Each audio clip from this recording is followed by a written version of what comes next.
I wanted to share my mesothelioma story with anyone who wants to listen. So my story begins with my mum's mum, my nana.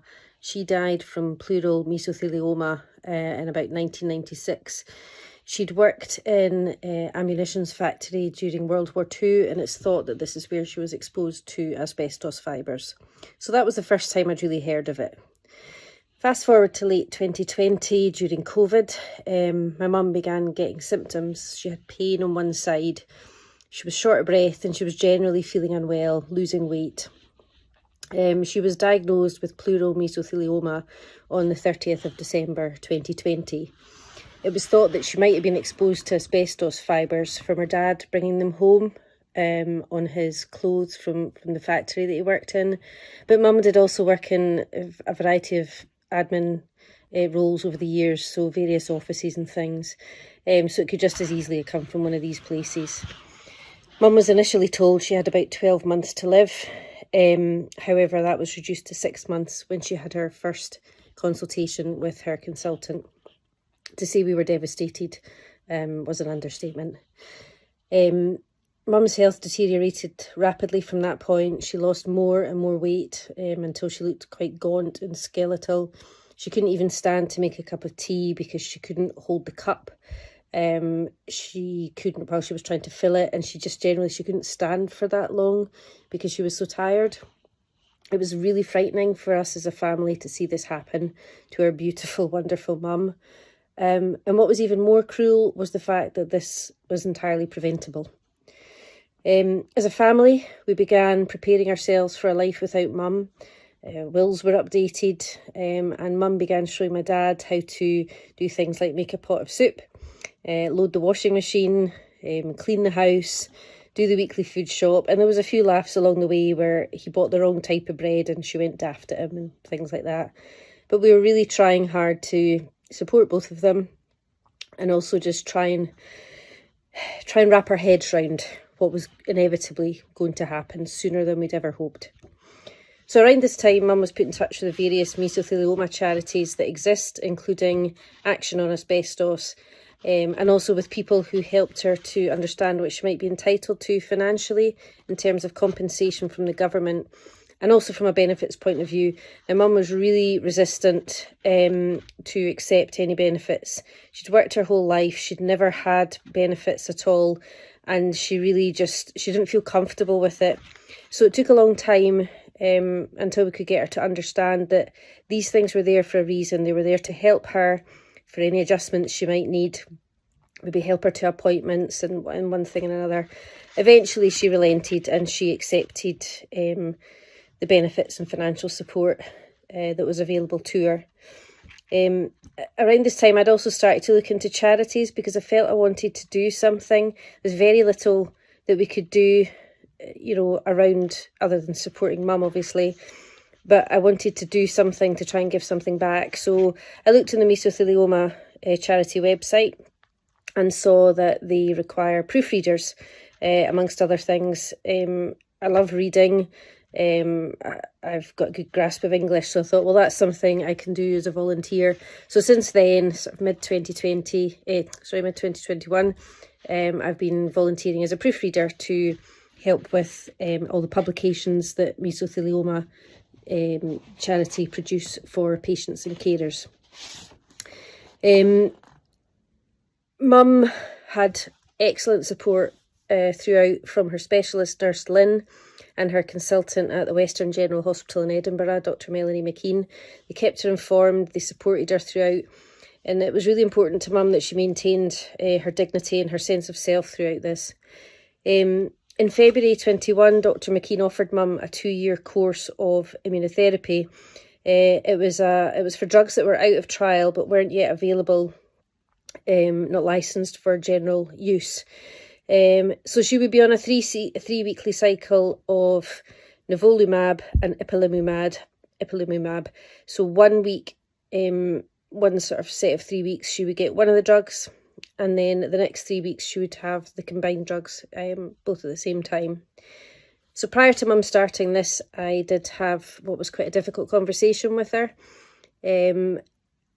I said to her that if she started the immunotherapy, which she was very keen to do, but if the side effects were too much, or she just felt that she couldn't cope with it, I said to her that I didn't want her to carry on. I would rather the time she had left, she was able to live it the way she wanted to live it. That was a really difficult conversation to have, but it was hard enough and heartbreaking watching her become a shadow of the person that she had been. She'd always been a very strong woman. And to see this dramatic change in her, I thought, I can't then think that she is only doing immunotherapy for our benefit. It had to completely be for her and something she wanted to do. Around this time, Mum's weight and food became a big thing for all of us. So she was still losing weight. She was struggling to eat because she wasn't hungry and she felt quite sick. So every conversation it felt like we had with her or about her as a family included, what's Mum had to eat today? Was there something in particular that she really enjoyed? Oh, there was. Right, who's going to buy that or who's going to make it? I remember once she mentioned she'd enjoyed a Marks and Spencer's rice pudding. So I went and bought about 10 of them. Another thing that was a favourite for her was Marks and Spencer's Ultimate Mash. So again, we went and bought loads of it. And even to this day, if I walk past it in Marks and Spencer's food hall, I tear up when I see it because it just makes me think of her, which is a silly thing. But these are the things that you're left with. So the topic of food was all consuming. And because Mum didn't have a sweet tooth, so she was a post-war baby, food was still rationed when she was little. It was difficult for her to put weight on and to maintain a sufficient weight for, her treatments and things.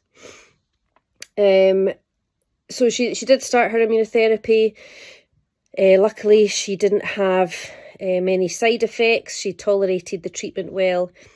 In sort of mid-2021, Mum suddenly deteriorated and ended up in hospital. She was eventually diagnosed with Addison's disease or adrenal insufficiency.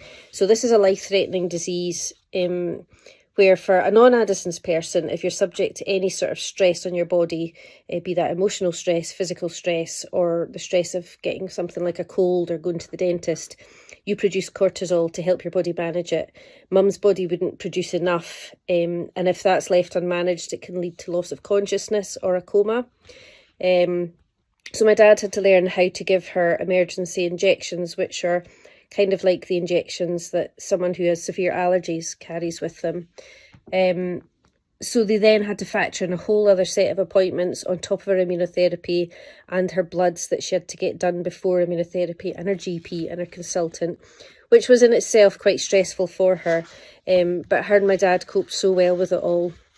As I said, other than the Addisons, Mum didn't really have any other significant side effects, which was great. And the Addisons was being medically managed.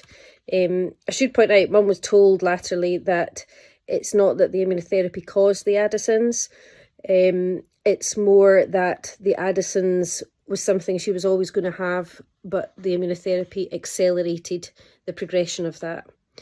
So Mum had scans every 3 months to check for disease progression and to make sure the immunotherapy was working well. And I'll never forget when she got a scan that showed that the mesothelioma had practically gone from her lungs. It was an absolutely joyful day for all of us. The consultant had showed her what her lungs had looked like before and then showed her what her lungs looked like now. Also, there was evidence that her T cells had been switched on, so they're things that, help fight these sorts of diseases. So it gave us a lot of hope, and we tried to make an effort to fit in as many memory-making times as possible between Mum's treatment cycles and appointments. And we also spent a lot of time just talking and being together as a family. Unfortunately, in May 2022, my dad had a sudden and unexpected heart attack, and he died in his sleep. And this was difficult for obvious reasons, but also because this wasn't part of the plan. So the plan was preparing for a life where Mum would no longer be there and my dad would be on his own. But that had all changed at the flick of a switch. Our immediate concern then was Mum. She amazingly had the foresight to take additional cortisol tablets to counteract the stress for her until the ambulance arrived at the house after he died. Myself, my brother and sister then had to start to figure out How are we going to support Mum to make sure she gets to all her necessary appointments and treatments? To be honest, at this point, we were more concerned about her having an Addison's crisis because she lived on her own, rather than being concerned about her mesothelioma. There was also, we were conscious that we didn't want her to just exist. We wanted her to be able to live.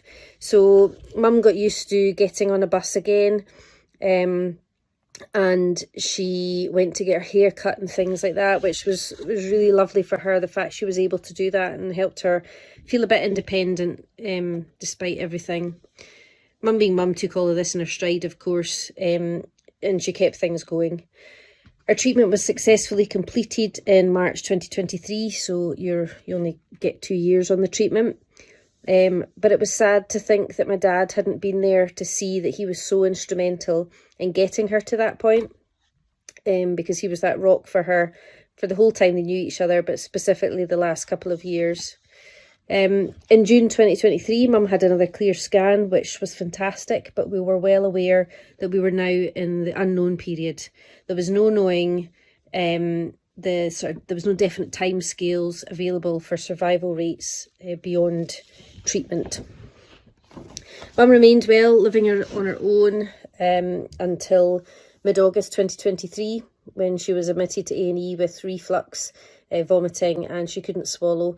Immediate concern again was the Addison's, because she couldn't keep her cortisol tablets down. So she was put on a drip on arrival in the hospital.